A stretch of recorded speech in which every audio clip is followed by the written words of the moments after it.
Yeah, let's do some news. So I guess for like my first thing, Demon Slayer is annihilating the box office.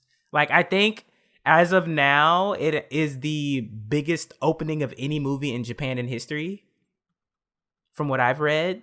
So that's pretty fucking big, especially for an animated movie. Especially in the COVID era as well. Yes, in the COVID era, which, you know, I'm just going to go ahead and say, like, I don't know what the statutes are in Japan as far as, like, you know, social distancing, if they are trying to social distance, if it's something else. But yeah, that movie made money. And for it to be the biggest in history during COVID, okay, that must be a really good fucking movie.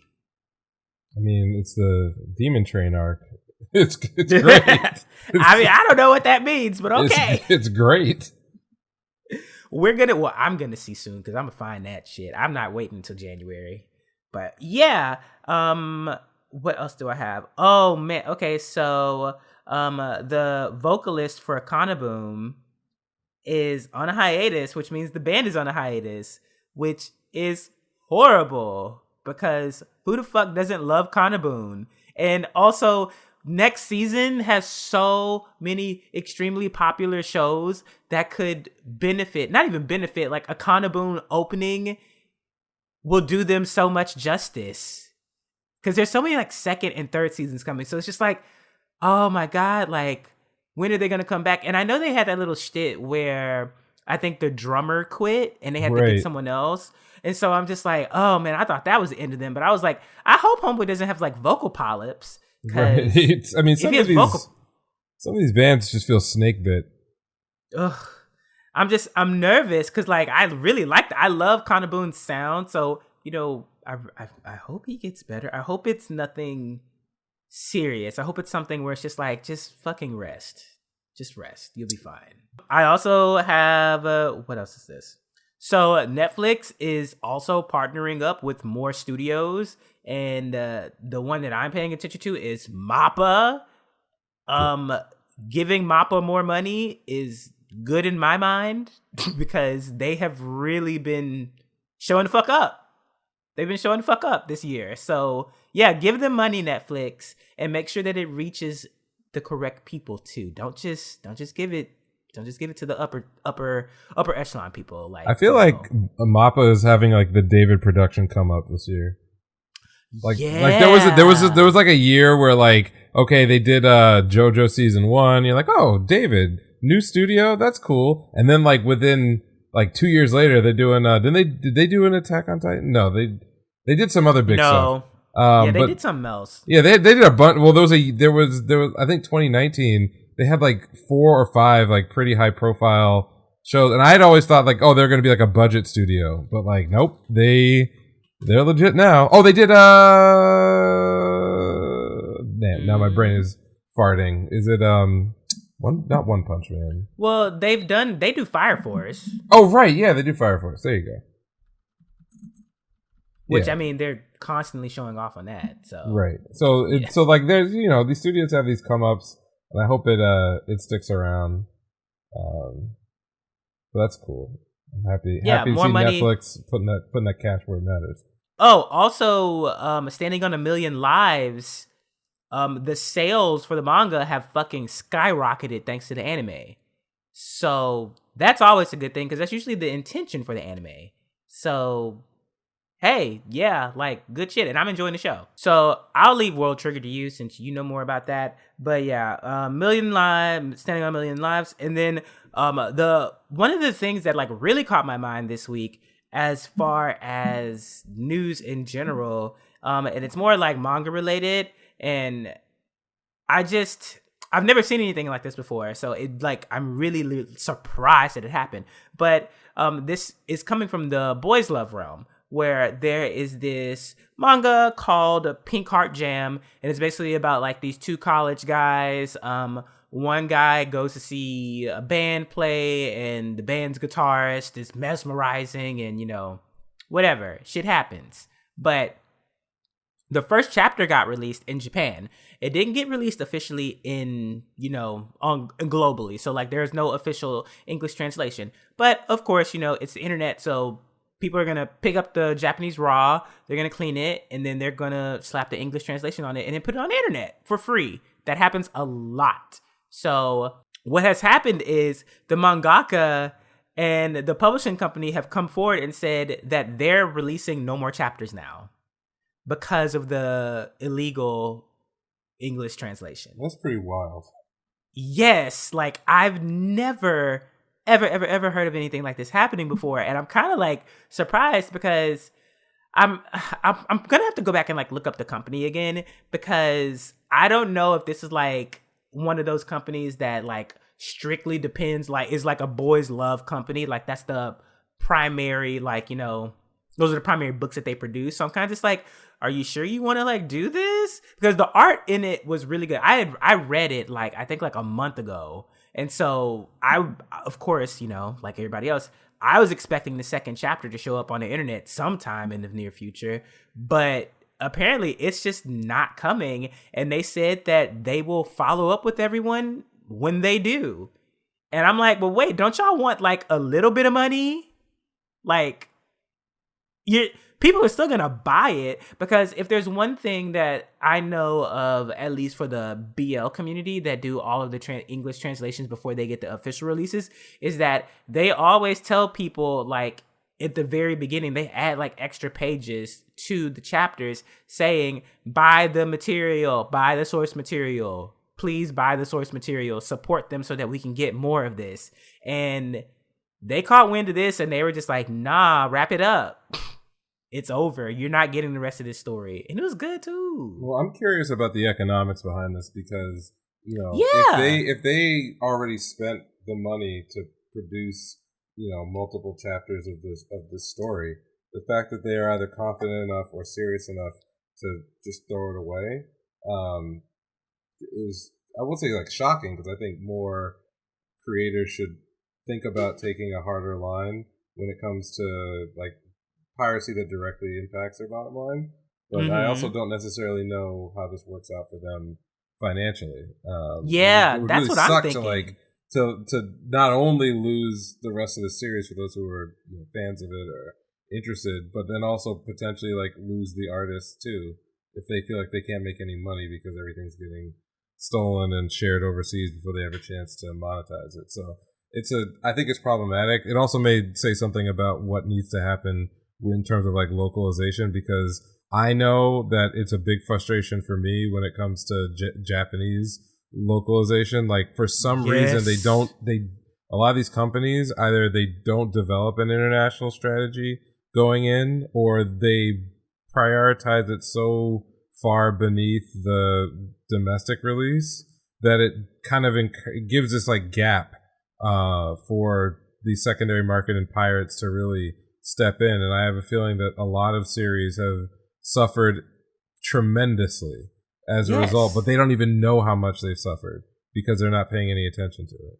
I mean, I can definitely see that in the video game realm too, because like Trails of Cold Steel, that shit, it's taken us years to get that.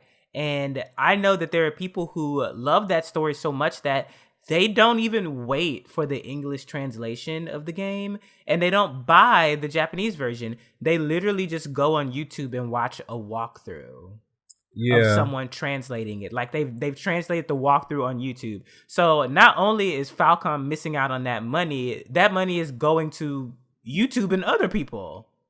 Yeah, this is a huge problem, and it was something that, even though I've been involved in game design and I've had a pretty good luck with international talent and other folk, like working with them, I only became aware of some of the very Japan-specific problems when it comes to overseas release for media in like the last couple of years. There's one big issue that they have. It's this sort of, and we talked a little bit about it with the Galapagos syndrome, but there's another challenge, which is that on the tech side, Japanese companies typically don't work with Western, whether they're European or American, like software or talent. So when we talk about like localizing anything, they want to do everything in-house. Everything has to be in-house. And that's also my understanding until very recently with a lot of manga. The idea of like when you get a simulcast and you're getting those subtitles, a lot of times like subtitles though the translations are developed by the production company and they're just included in the release. So if you're talking about like why is it that why can't you have a simulcast dub for everything? And there are some shows that have been able to do this pretty successfully. Well, the reason why it's so difficult is because a lot of these Japanese companies do not work well in concert with the kind of like foreign third party market. Yeah, well the third party company that, let's say an American dubbing house, they're not gonna have a direct relationship with the production company. It's gonna come through the publisher after the series already has been released, right? Like, yeah, in an ideal world, these, you know, they'd be, you know, sending out all the scripts and everything else for recording the episode in Japanese and English at the same time. And a lot of them, like Western companies, they figure this out. They know how to do this. Like when Disney or even like when Nickelodeon releases its children's content overseas, when that episode airs on whatever their local network or their distribution channel, you'll get it dubbed in 8 different languages. And it's not just because they have more money. It's because they're more comfortable working with like a unified international strategy. And Japanese companies struggle with this everywhere. They struggle with it in the car industry. They struggle with it in like media and publication. It's why it's so difficult for Japanese language films to like get out of Japan, because they just get stuck in this hell world of negotiating imagine you're a film company in Japan. You've released what could potentially be an Oscar candidate film, but you have a historical relationship with one American publisher, and that American publisher is not prioritizing your work, i.e. you're going to wait 8 months to release that overseas just because you were unwilling as a company to go find a new overseas publisher or make a new relationship. Whereas like Western companies, they'll just, if stuff doesn't work, they'll just dump who they're working with and go with somebody else. So it's a whole thing. Woo! Yeah, it's crazy. So I'm not shocked that this particular very small niche BL work just has had so many problems that led to, you know, pirates and everything else getting the jump on their overseas distribution. That sucks. Yeah. Well, as far as like the news items on my list, I think for me, again, World Trigger, they set their premiere date as January 9.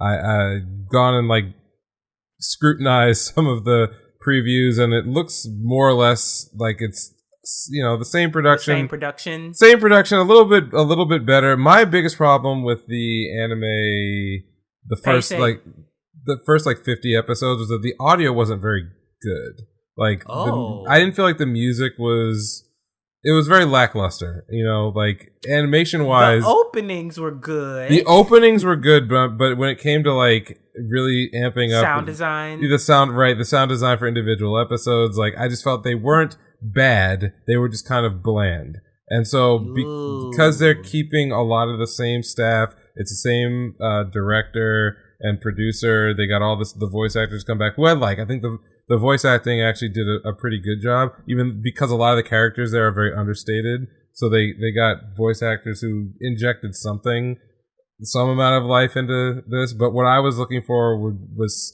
scoring and soundtrack to see if maybe they'd gone a different direction. And it sounds a little bit better, at least from my memory.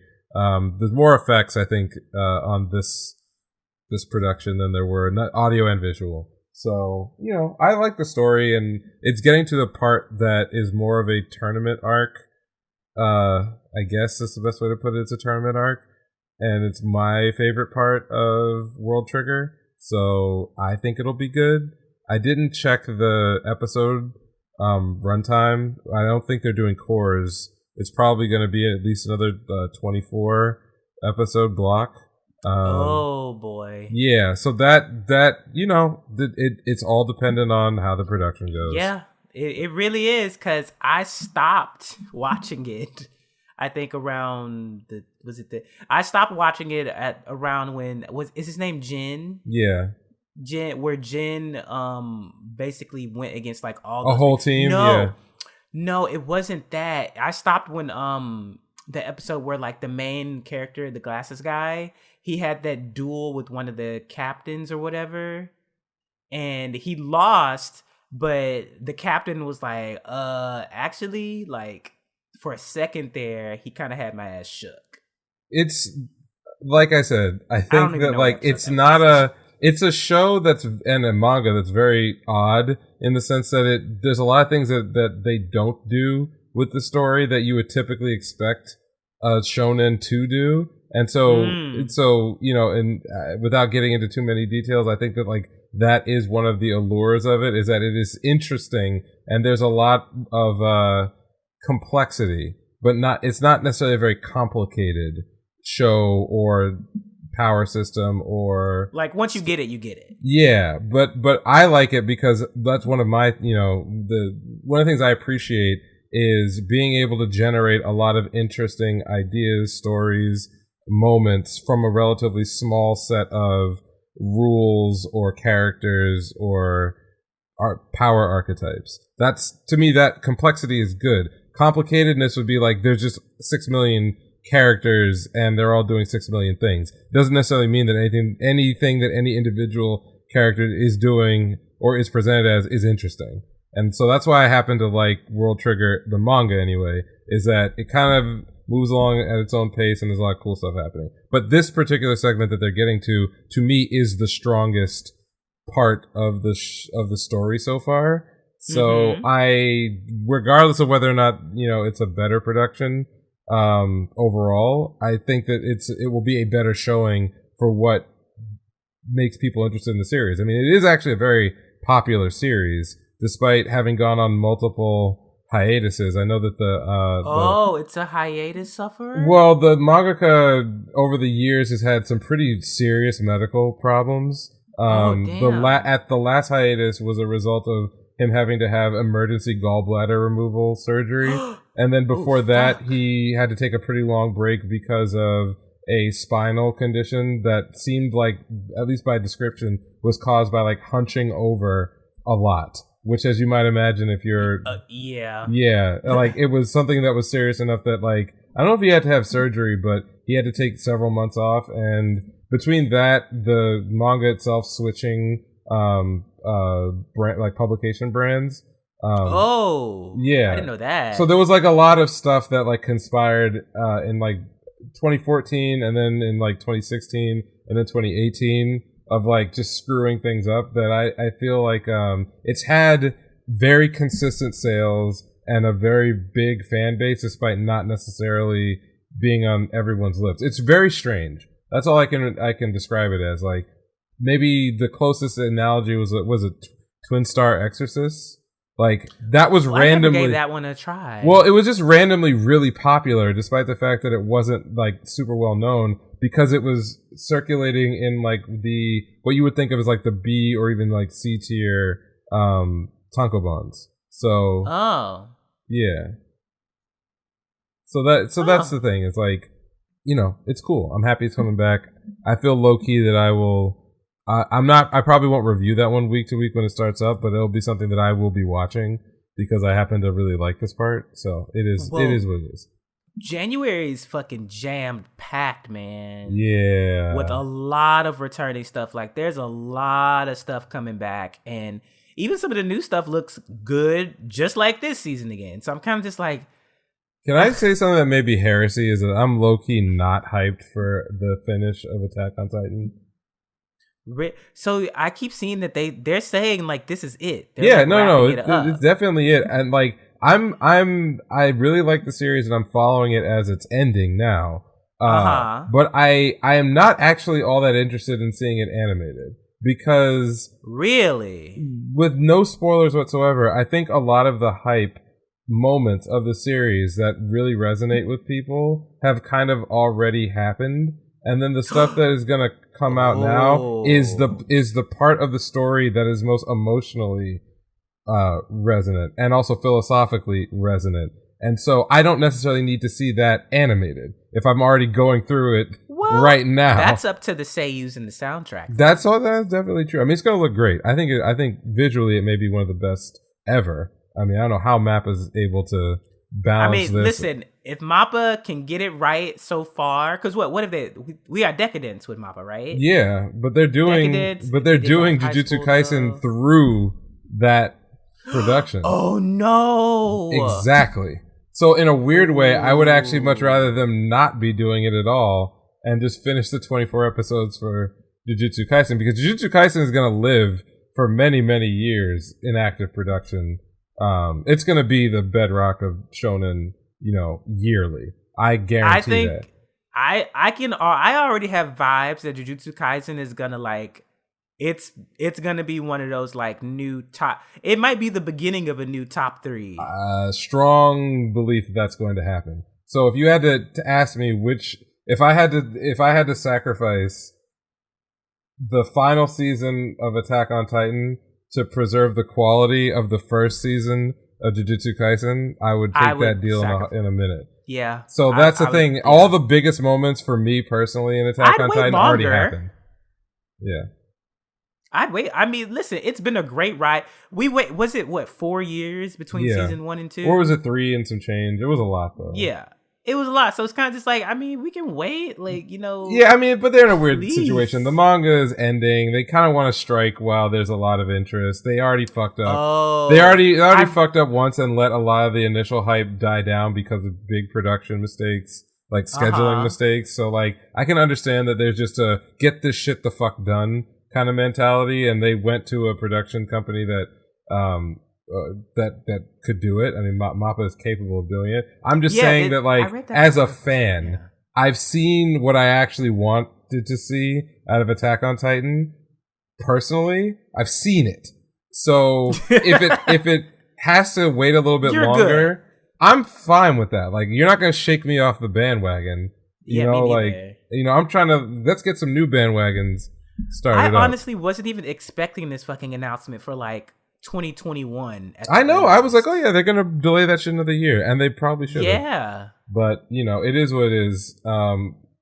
Obviously the manga's not over, so we don't know how it's going to. Well, we don't necessarily know how it's going to end. I'm sure they do. I'm sure that this is written out and has been handed over. Yeah, storyboard king over there, isn't it? Yeah. So I'm not worried about a weird Full Metal Alchemist we gotta figure this shit out at the end kind of moment. No, they got it. It's just we're at the point where the action side of Attack on Titan has to give way to the politics, the philosophy, and the lore stuff. And to that, you don't need there's some. I'm not saying there's no hype at all. There's some pretty hot shit that goes down, but it's not to the level of the first time Eren transforms or anything like that. It's important, but the story is now much bigger than the cool looking parts. Action. Yeah, the action, which is as it should be. The story should be more important anyway. So that's not a bad thing. No, okay, no. I see where you're coming from though. No, I definitely see. Yeah. Yeah, and so the last thing on my list is not necessarily anime related directly, but in Japan there's a esports tournament for the game Fight Crab, which is a fighting game that you fight as crabs. I'll also put it. It was originally developed as what's called a kusoge, which stands for just shit game, but it actually has a fan base and it's kind of fun to play. And so they have a tournament, a 128 player tournament, but because of the very weird rules in Japan around esports and game-based tournament winnings, they are not really able to pay these players. So instead of paying them cash, they're paying them in crab. Yes. Yes, in fact, they are giving the winners various amounts of crab as their prize. It's only partially tongue-in-cheek, because in reality, as the rest of the world has slowly caught up to the esports, not just craze, but as an industry, caught up to the rules. Japan has been very, very, very slow. From what my memory serves, really? you are barred from offering a prize for a gaming tournament over what's approximately about $900. So for the winner. So this is a big problem because as the rest of us are familiar with, we have esports organizations and tournaments and for all sorts of games where the players are salaried. They're actually on top of whatever they're pulling from these tournaments, which is very necessary in some case to keep their professional careers alive. They also have the ability to earn money contractually through large organizations, which in Japan are actually illegal. The reason for this is very complicated. The best explanation I've been given is that going back maybe about 20 or 25 years, there were a bunch of laws that got put down to effectively prevent companies from paying players to promote a game. This was to avoid situations of like, you're doing some kind of demonstration for the game and you're making a lot of positive claims about how great it is as an effort to sell the game. So they basically treat the players as an extension of the advertising campaign. And so to limit like false advertising. Exactly. So to limit the ability of companies to just like buy out players, even like what you might think of as professional players, and use them as strict advertising pieces to to basically protect what they think of as the integrity of the industry itself. That restriction didn't foresee the rise of professional gamers.